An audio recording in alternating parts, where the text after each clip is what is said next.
कुछ घर होते ना, बाहर से देखें तो बिल्कुल आम से लगते हैं, जैसे आपके या मेरे पड़ोस का कोई भी घर। लेकिन कभी कभी उनकी दीवारों के पीछे ऐसी कहानियां दफन होती हैं जो किसी की भी रातों की नींद उड़ा दें। आज हम एक ऐसे ही घर की कहानी में उतर रहे हैं, डोनोवन परिवार की कहानी। टेड, एलन और उनके बच्चे जो एक नई जिंदगी की उम्मीद में इस घर में आए थे, पर उन्हें ये नहीं पता था कि ये घर ये उनके जिंदगी की सबसे बड़ी परीक्षा बनने वाला है।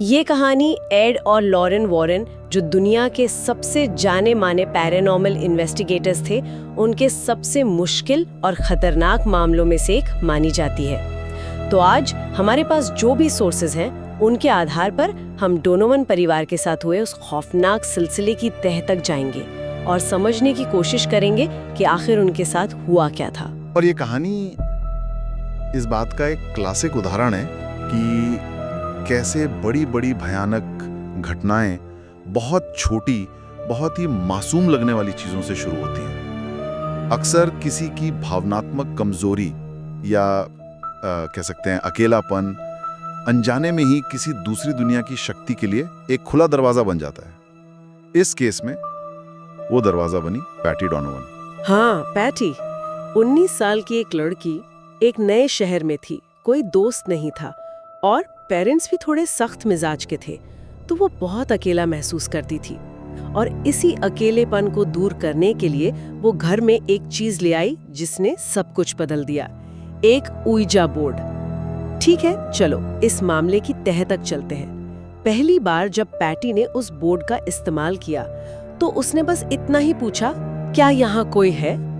और कहते हैं कि प्लांचेट, मतलब वो लकड़ी का पॉइंटर, वो सीधा यस पर जाके रुक गया।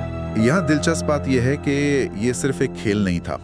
देखो, पैरानॉर्मल दुनिया में ऊइजा बोर्ड को एक स्विच बोर्ड की तरह माना जाता है। मतलब आप नहीं जानते कि लाइन की दूसरी तरफ कौन है। और यहाँ जो शक्ति थी वो बहुत चालाक थी। उसने खुद को एक 19 साल का लड़का बताया, ठीक पैटी की उम्र का। उसने पैटी से बात करनी शुरू की, उसकी तारीफ की, उसे बताया कि वो कितनी सुंदर है और कुछ ही हफ्तों में खुद को उसका बॉयफ्रेंड कहने लगा। ये कोई डराने धमकाने का मामला नहीं था। ये एक बहुत ही सोची समझी मनोवैज्ञानिक चाल थी। वो पैटी के अकेलेपन का फायदा उठा के उसका भरोसा जीत रहा था। और ये चाल कामयाब हुई। पैटी को लगने लगा कि उसे सच में एक दोस्त, एक साथी मिल गया है। वो रोज घंटों उस आत्मा से बात करती। लेकिन फिर एक रात पैटी ने एक ऐसी मांग कर दी जिसने खेल का रुख ही पलट दिया। उसने उस आत्मा से कहा, अगर तुम सच में हो तो मेरे सामने आओ। और जैसे ही उसने ये कहा, कमरे की लाइटें टिमटिमाने लगी। लेकिन एक अजीब बात हुई। पहली बार ऊइजा बोर्ड का प्लानशेट वो अपनी जगह से बिल्कुल नहीं हिला, जैसे कि अब बोर्ड की जरूरत ही नहीं थी। बिल्कुल, क्योंकि अब कम्युनिकेशन का दौर खत्म हो चुका था। उस शक्ति को जो दरवाजा चाहिए था वो खुल चुका था। अब बारी थी अपनी मौजूदगी का एहसास दिलाने की। और इसकी शुरुआत हुई उन क्लासिक संकेतों से जो ऐसे मामलों में अक्सर दिखते हैं। सबसे पहले रात के सन्नाटे में दीवारों के अंदर से जोर जोर से खटखटाने की आवाजें आने लगी। टेड डोनोवन, जो घर के मुखिया थे, उन्हें लगा कोई पाइप की समस्या होगी, लेकिन कोई भी प्लम्बर इसका कारण नहीं ढूंढ पाया। और ये तो बस शुरुआत थी। अगली सुबह जब परिवार सोकर उठा तो उन्होंने देखा कि घर की ज्यादातर दीवारों पर खरोचों के निशान थे। ऐसे निशान जैसे किसी जानवर ने पूरी रात दीवारों को नोचा हो। और फिर वो बदबू, घर में अचानक सड़े हुए मांस और सल्फर यानी गंधक की तेज गंध फैल जाती और फिर कुछ ही मिनटों में गायब हो जाती। मैंने पढ़ा है कि पैरानॉर्मल इन्वेस्टिगेटर्स ऐसी गंध को एक बहुत बुरा संकेत मानते हैं। हाँ, इसे डेमोनिक स्मेल कहते हैं। ये सिर्फ डराने के लिए नहीं होता, ये एक मनोवैज्ञानिक युद्ध का हिस्सा है। ये आपके सबसे सुरक्षित स्थान यानी आपके घर को एक गंदी और असुरक्षित जगह में बदलने की कोशिश है।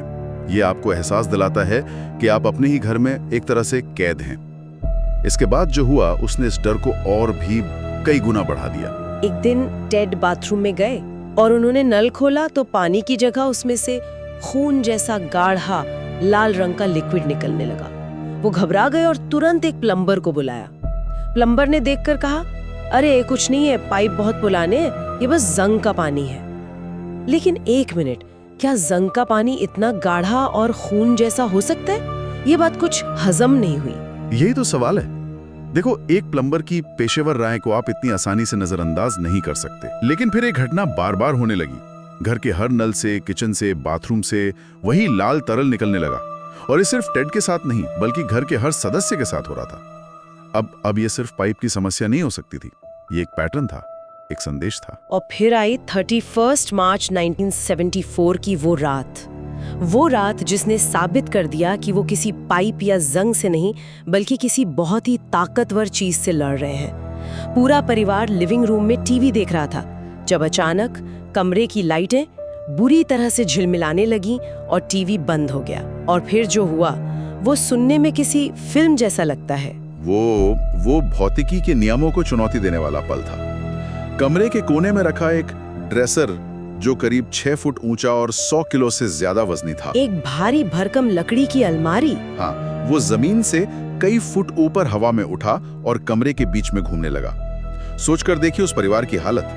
दीवार पर लगी तस्वीरें हवा में तैर रही थीं, कुर्सियां अपने आप खिसक रही थीं। और इन सब के बीच पूरे घर में एक गहरी गुर्राने जैसी आवाज गूंज रही थी जो किसी इंसान या जानवर की नहीं लग रही थी। 100 किलो की अलमारी हवा में, ये कोई छोटी मोटी चीज नहीं है जिसे कोई तार से हिला दे। यहाँ से ये वास्तव में दिलचस्प हो जाता है।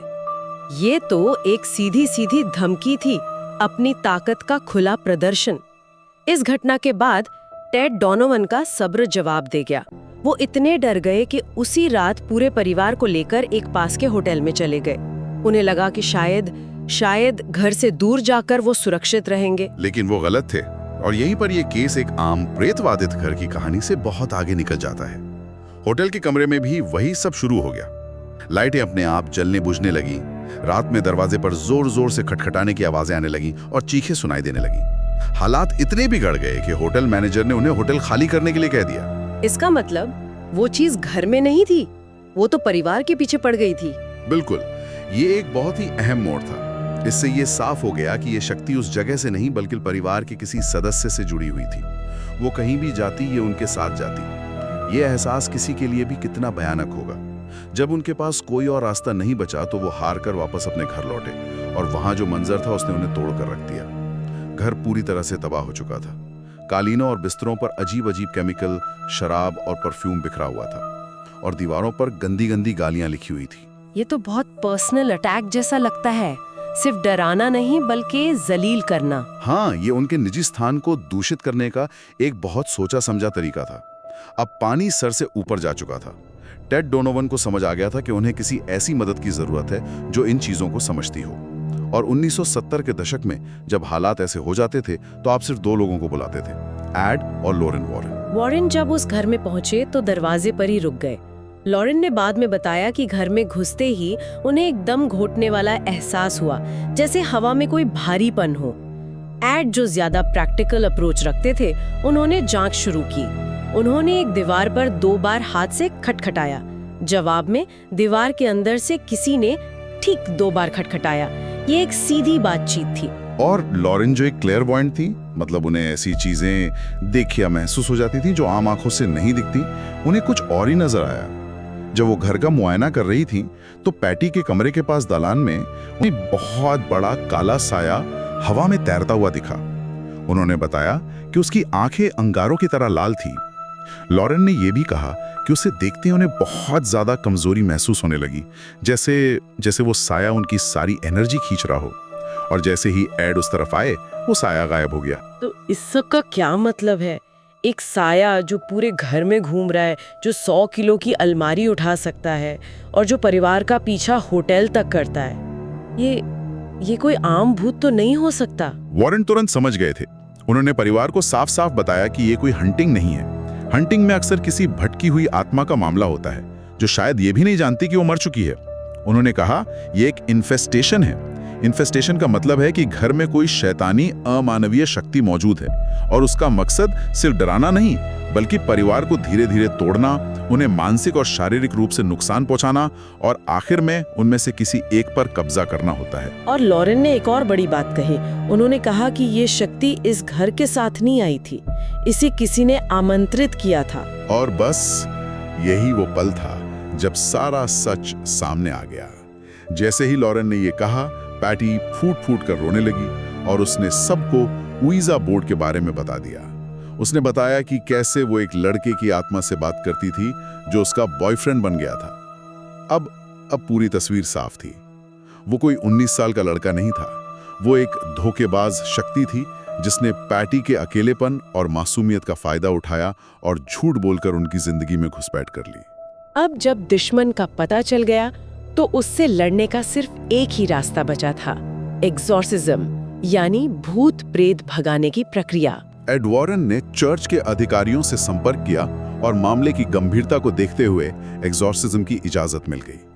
जब प्रीस्ट प्रक्रिया शुरू करने के लिए घर पहुंचे तो वो शक्ति जैसे पागल हो गई। घर एक जंग के मैदान में बदल गया। कमरे का तापमान अचानक इतना गिर गया जैसे वो कोई फ्रीजर हो। दीवारें ऐसे कांपने लगीं जैसे भूकंप आ गया हो और घर की कई खिड़कियां एक एक करके चटक कर टूट गईं। और उस भयानक माहौल में डोनोवन परिवार ने पहली बार उस काले साए को अपनी आंखों से देखा। वो उनके ठीक सामने था। अचानक पैटी जमीन से कई फुट ऊपर हवा में उठ गई। वो काला साया बिजली की तेजी से पैटी के शरीर में समा गया और उसकी आंखें एकदम लाल हो गईं। जैसे जैसे प्रीस्ट अपनी प्रार्थनाएं ऊंची आवाज में पढ़ते जा रहे थे, पैटी दर्द से चीख रही थी और फिर वो हवा में ही पीछे की तरफ उड़ी और करीब 5 फुट दूर दीवार से जोर से जा टकराई और बेहोश हो गई। और जैसे ही पैटी बेहोश होकर जमीन पर गिरी, घर में एक अजीब पिन ड्रॉप साइलेंस छा गया। वो खटखटाना, वो गुर्राना, कांपती हुई दीवारें, सब कुछ एक पल में रुक गया, जैसे किसी ने कोई स्विच बंद कर दिया हो। टेड डॉनोवन भागकर बाथरूम गए और नल खोला। उसमें से बिल्कुल साफ पानी आ रहा था। कुछ देर बाद जब पैटी को होश आया तो वो बिल्कुल ठीक थी। उसे कुछ भी याद नहीं था कि क्या हुआ। एग्जॉर्सिज्म पूरा हो चुका था। वो शक्ति उस घर और उस परिवार को छोड़कर जा चुकी थी। तो इस पूरी कहानी का सार यही है, एक अकेली लड़की जो बस किसी से बात करना चाहती थी, एक कनेक्शन ढूंढ रही थी।